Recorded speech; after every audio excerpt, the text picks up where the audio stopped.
Je me suis construit un paradis à Saint-Paul-de-Mamiac. Là, je suis sur ma fontaine enchantée. L'enchantement de votre environnement, c'est vous qui le créez, soi-même. J'ai construit ma maison. Quand on peut construire, quand on arrive à savoir qu'on peut construire sa maison, on peut construire sa vie. J'ai pu construire ma vie par rapport à mes passions, par rapport à être moi-même. Quand on me disait tu veux faire quoi plus grande, je savais pas. Et si j'avais su, j'aurais dit peintre, mais je savais pas que c'était possible. À force de peindre chez moi et de pas avoir de métier, et ben je m'ennuyais un peu. Voilà. Donc un jour j'ai pris un atelier collectif avec des peintres à Toulouse. Et là ça a marqué un sacré tournant, quoi. J'ai passé le plus clair de mon temps avec des peintres. Certains en vivaient, d'autres non. Et j'ai vraiment vu qu'on pouvait en faire un métier en fait. Mais je crois que de les voir faire, d'arriver à l'atelier à 8h du matin, de repartir à 7h du soir comme si c'était un vrai travail, parce qu'on entend souvent que c'est pas un vrai travail, qu'est-ce que tu fais à côté pour vivre et tout, mais en vérité quand on va à l'atelier, qu'on a 1 heure de trajet, parfois j'y dormais et tout, en fait on a la sensation d'aller au travail et au final on se sent mieux dans ses baskets. On a l'impression d'avoir une activité même si elle rapporte pas d'argent et qu'elle est pleinement épanouissante et qu'on apprend énormément de choses.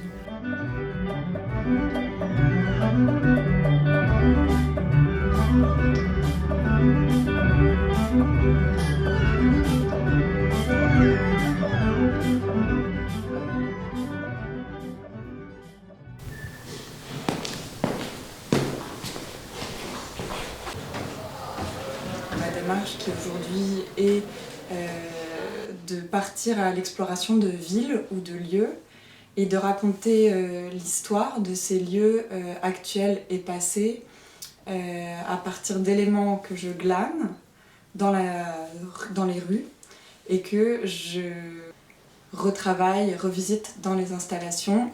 Et le fil, c'est grâce aux techniques que j'ai appris, c'est ce qui va m'aider à donner du volume justement, en utilisant le tricot et le tissage, mais là plus du tout à des fins industrielles, vraiment pour créer des œuvres uniques. Voilà. Le crin, c'est vraiment, contrairement aux autres fibres, c'est vraiment une matière qui se tient en fait super bien et qui est assez nerveuse. Et du coup, on peut vraiment jouer sur les volumes et les courbes et le mouvement.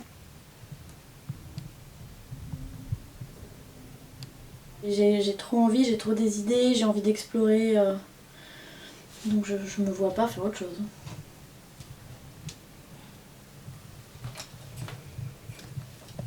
Et puis je suis en train de voir que ça plaît. Les gens sont intéressés par mon travail. Donc ça m'encourage à continuer. Hein.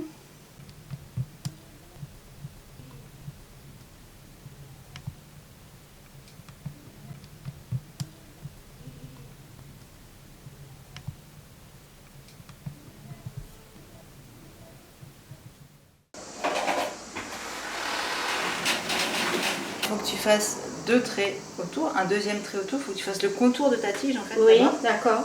Et après en général c'est bien de partir de l'objet et d'aller vers l'extérieur.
quoi en fait? Je fais quoi? Je fais la scénographie. Ah mais là, tu fais quoi? Je fais celui-là.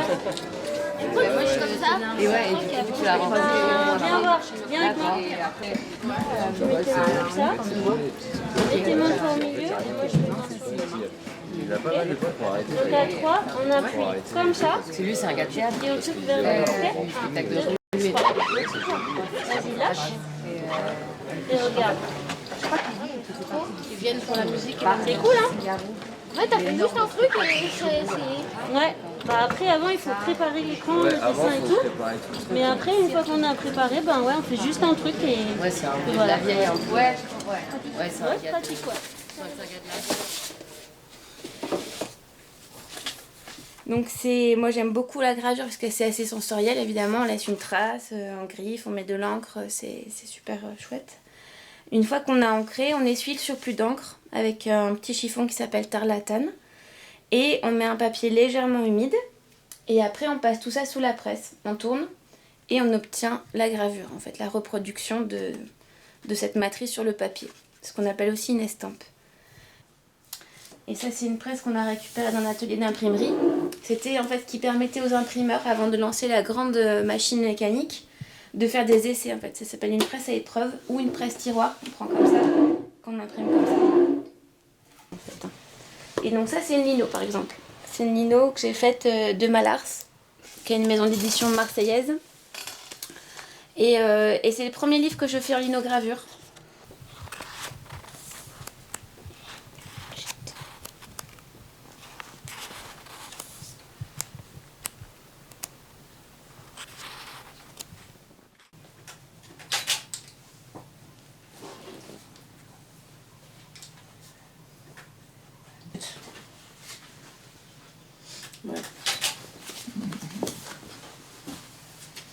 Celui-là aussi, je crois que c'est un... Attends, je regarde. Récent? Ouais, c'est un 1800, un 1900, tu vois. Ouais.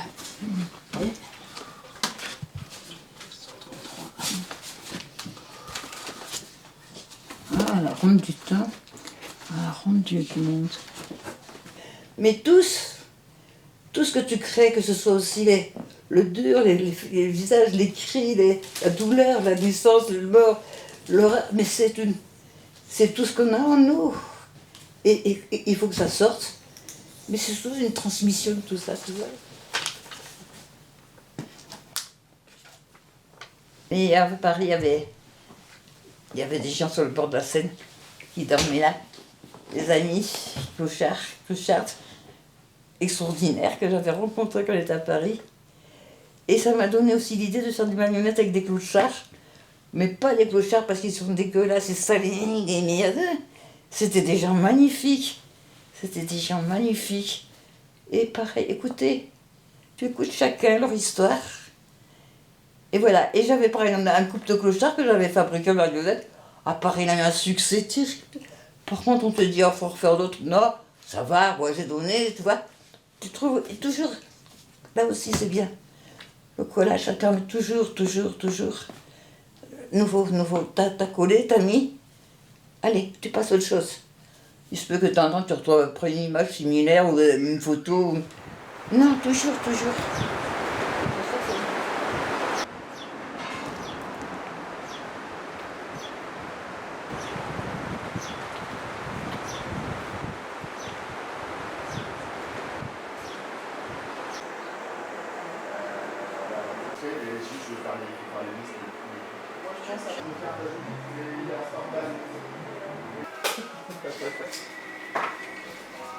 Tu sais ce qu'elle m'a dit, Simone, ce matin?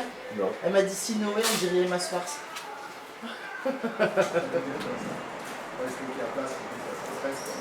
Ceci est un atelier associatif.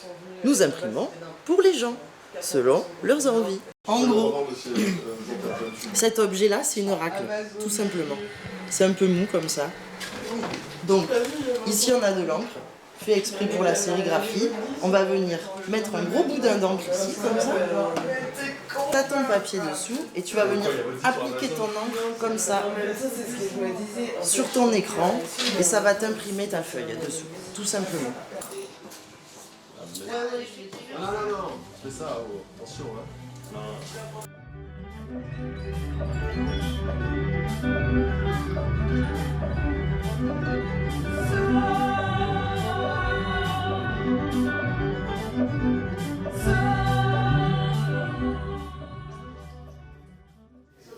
Donc voilà, la peinture c'est important, mais c'est surtout un choix de vie. Comme Claude, on a choisi ça parce qu'on n'avait plus de patron, on n'avait que les contraintes qu'on voulait bien se donner. Donc c'est vrai que je gagne très peu d'argent, j'ai la chance quand même de toucher le RSA. J'ai toujours fait d'autres petits jobs à côté, mais je crois que je sais vivre avec pas grand-chose, que ça me va comme ça aussi, que du coup maintenant je vis à la campagne, c'est un vrai choix. Au fond, je vis de ça, oui, clairement. L'argent ne m'a jamais empêchée d'arrêter de faire une activité de plasticienne, designeuse, ce que tu veux. Je n'aime pas de quoi manger. D'abord, ici, on est arrivé, on est tombé sur des gens extraordinaires, une famille extraordinaire, paysans, près des barrières. On avait une maison, bien sûr, il ne faut pas dire qu'on avait l'eau, le chauffage et tout, une ferme entière. On ne payait pas le bois parce que ni le bois, ni le lait, ni les œufs, ni le vin, ni le gain. Par contre, on les aidait aux vendanges, on taillait la vigne, on troquait tout. Donc déjà, beaucoup de dépenses en bas, pas de loyer, pas de... On troquait le travail, on s'occupait. Tu marches pas avec le côté de fric, pour moi, j'ai jamais aimé ça. Tu vois les collages, je les ai tous, où je les donnais, où je les garde. En ce moment, si on veut être dans des centres d'art, si on veut avoir des expos, si on veut être payé pour des expos, si on veut être présenté dans des lieux institutionnels, avoir des bourses, avoir des aides, il faut rentrer dans quelques cases. Et les cases, ça va être surtout de l'art contemporain, par exemple. Ben hélas, je rentre pas dans ces cases-là, quoi. Donc la visibilité, je l'ai pas par les réseaux institutionnels, c'est pas possible. J'ai pas d'aide, j'ai pas de bourse, je fais pas de dossier pour aller dans des résidences. Donc il faut trouver des moyens de survivre. Et voilà, faut le dire, hein, moi je suis au RSA depuis que j'ai 25 ans. Je le regrette pas du tout, et si un jour je deviens Picasso, je rembourse la thune. Il n'y a pas de problème. Par contre, ça m'a permis d'apprendre à faire du piano, d'apprendre à faire de la batterie, d'avoir du temps pour organiser des choses, de rencontrer du monde partout, de voyager. J'ai souvent eu la pression de me dire, tiens, il y a beaucoup de gens quand même autour de moi qui supportent pas les gens au RSA, qui disent que c'est des branleurs, qui bossent pas. Et quand j'en parle à ces gens-là, ils me disent toujours, non, mais c'est pas pour toi que je dis ça. Toi, tu fais des choses. Et j'ai envie de leur dire, mais est-ce que tu sais que je n'ai jamais eu un salaire de ma vie? Je n'ai jamais travaillé. T'es en train de dire, en gros, que les gens, ils font rien, on leur file des thunes, ils sont chez eux dans leur canapé. Mais c'est moi. C'est moi. Je suis chez moi dans mon canapé, je fais des petits dessins. Et je fais plus de cadeaux que de ventes, clairement, quand on parle de mes dessins ou de mes tableaux, hein. Je commence à travailler au bar en bas de chez moi.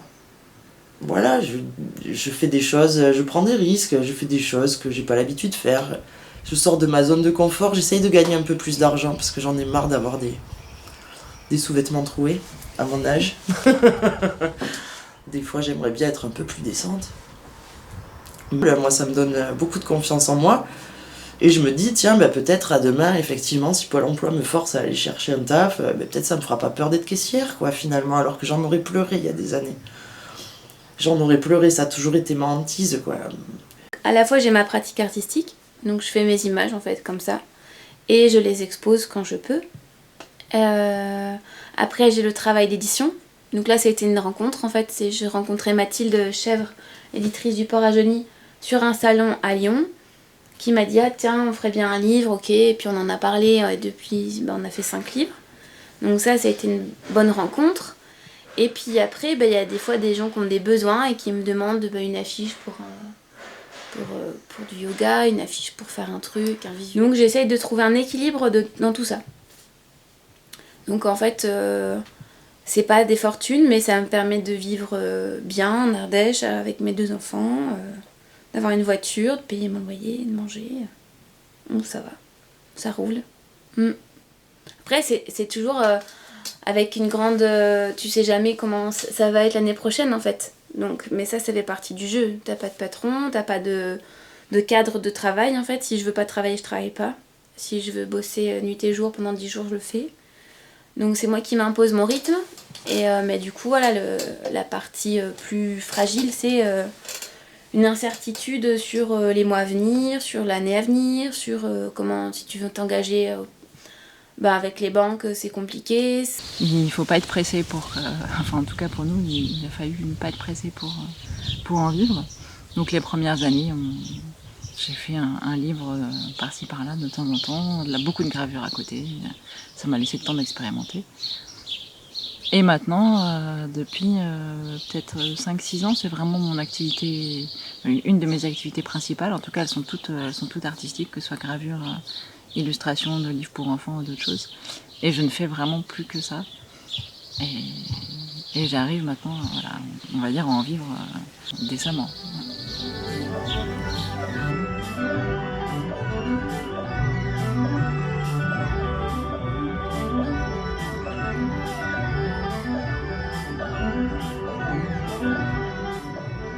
Je me suis posé la question en tout cas de ce lien entre l'art et la féminité à partir du moment où je me suis intéressée à l'art textile. J'ai l'impression qu'il n'y a que des femmes qui font de l'art textile. Pourquoi cette histoire de broderie, de couture, quel était le lien avec les femmes? Et je crois que ça c'est des trucs historiques, ancrés, culturels. Et je pense que c'est aussi à cet endroit où elles ont réussi à prendre toute la place. Parce que les femmes sont très très présentes dans l'art, mais par contre, dès qu'il faut passer à la sphère supérieure de la visibilité, de la reconnaissance, du fait d'être autonome financièrement par rapport à cette activité, là, c'est pas la même histoire. Que là, pour le coup, on retombe dans des schémas sociétaux où il faut faire des choix entre son art et ses enfants, son art et comment on remplit le frigo, etc., etc. Pas une question de métier. Là, pour le coup, c'est une question de genre dans la société. Voilà.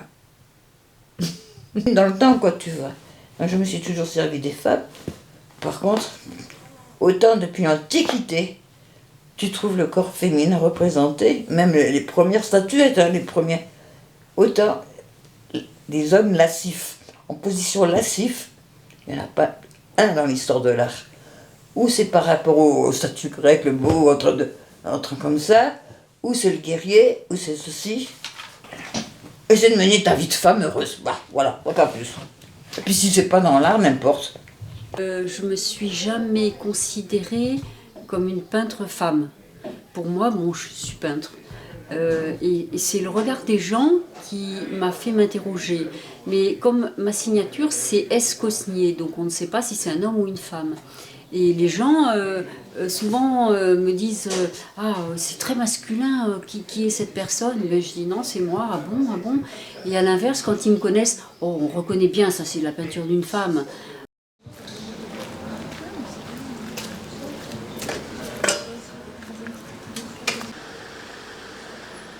Mon processus créatif, ma démarche créative, elle est très instinctive, très intuitive et souvent ça part d'une émotion ou de quelque chose de très puissant pour moi et qui a besoin d'être exprimé illico presto maintenant. Enfin, comme moi je vis ma féminité de manière assez intense, on va dire. Enfin, je sais pas si c'est vraiment ma féminité, mais en fait le fait d'être une femme de manière assez intense, forcément ça en parle.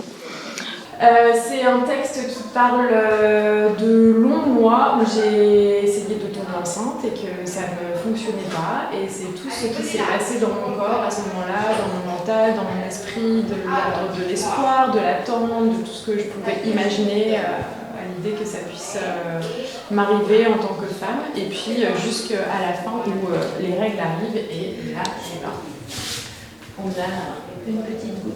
Une petite larme. Donc dans mon travail, il y a un texte qui parle de masturbation. C'est tout un projet que j'ai fait où j'ai récolté des témoignages d'autres femmes sur ce sujet-là. C'était il y a déjà 5 ans. Et il y a 5 ans, c'était encore tabou. C'est ça qui est drôle. Donc j'avais récolté que 9 témoignages. Je pense que maintenant, je ferai le même projet. Je récolterai des centaines de témoignages et ça serait génial. Donc je vais peut-être le reprendre. J'ai donc du coup, voyant que le projet prenait pas du tout la tournure que j'imaginais que ça allait prendre, j'ai écrit mon propre texte. Voilà, et c'est ça qui est exposé ici à Bazar. Il y a un des livres qui parle de l'attente de grossesse, ça parle de ça, et il y en a un autre qui est sur l'abus. Donc ça parle pas que des femmes, mais ça parle aussi de la fragilité des enfants face à une société patriarcale et un peu écrasante. Mais je crois que l'histoire de l'art nous a prouvé que les hommes savaient très très bien faire de l'art, il n'y a pas de souci. Maintenant, c'est sûr qu'on aimerait voir un peu plus de femmes. Histoire de remettre les choses à leur place et de dire non, c'est pas parce qu'il n'y a que des hommes dans l'histoire de l'art qu'il n'y a que les hommes qui savent peindre, vous avez rien compris quoi. Moi, j'aime faire des images qui impriment la rétine. S'il faut que je mette quelque chose d'un peu trash au premier plan pour attirer l'œil, si moi ça me plaît de le dessiner, que j'éprouve un plaisir à faire ces lignes-là, je vais le faire. Je me représente toujours un peu dans ce que je fais. Voilà, ce tableau s'appelle You Don't Know Me en anglais, donc tu ne me connais pas. Et je pense que, comme dans tous les tableaux que j'ai peints à cette époque, j'y ai mis beaucoup de mes tourments personnels. Les tourments, ça va beaucoup être vivre avec soi. Je suis quelqu'un de très exubérant. Quand je suis de bonne humeur, je prends beaucoup de place et on me l'a souvent reproché. Je ris trop fort, je dis des gros mots. C'est dérangeant pour beaucoup de gens en vrai. Et je pense que pendant longtemps, je pense que ce rapport que j'avais aux autres, il a été hyper compliqué. Et j'ai trouvé ça dur de vivre avec moi-même. Parce que j'avais toujours l'impression qu'il fallait contrôler une partie de moi qui pouvait ne pas plaire, quoi. Et j'ai peint ce tableau déjà. Comme tous les autres tableaux, il sort pas de nulle part. Il sort d'une représentation de Satan qui est très vieille, qui a été faite des millions de fois, où on voit plusieurs démons en un seul. Il va manger des bonhommes par tous les trous. Donc la tête ici, elle va manger le bras, qui va manger l'avant-bras, qui va manger la main. C'est comme des petits animaux comme ça. Donc c'est simplement un tableau où on me voit en train de manger des petits bonhommes, quoi, et de les recracher par la chatte. Et je pense que c'est simplement une réaction effectivement de ma féminité à tout ce qu'on a pu me renvoyer. Et aujourd'hui, je peins des choses beaucoup plus calmes. Et je vais tellement bien en ce moment que je fais des petits herbiers.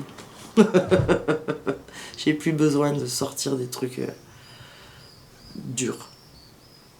Dans mon travail, j'aime prendre des napperons qui ont été brodés par des femmes et j'ai envie de remettre à l'honneur leur travail en fait. Après une journée de labeur, elles prenaient encore du temps pour broder, pour plus les gamins à s'occuper et tout. Et ça, vraiment, c'est une transmission pour moi.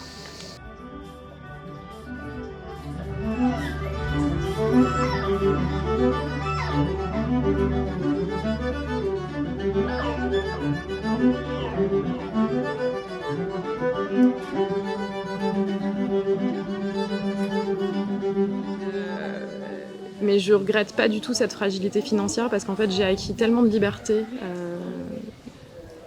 tellement de liberté intérieure. Et ça me nourrit énormément en fait. Donc je commence à comprendre et à oser vivre selon mon rythme, sans répondre à des injonctions de la société. Je suis complètement portée aussi. Je me laisse surfer sur la vie et les rencontres, est-ce que des propositions, des opportunités, c'est comme des fenêtres qui s'ouvrent et du coup je m'envole et je vais voir ce qui s'y passe et puis voilà.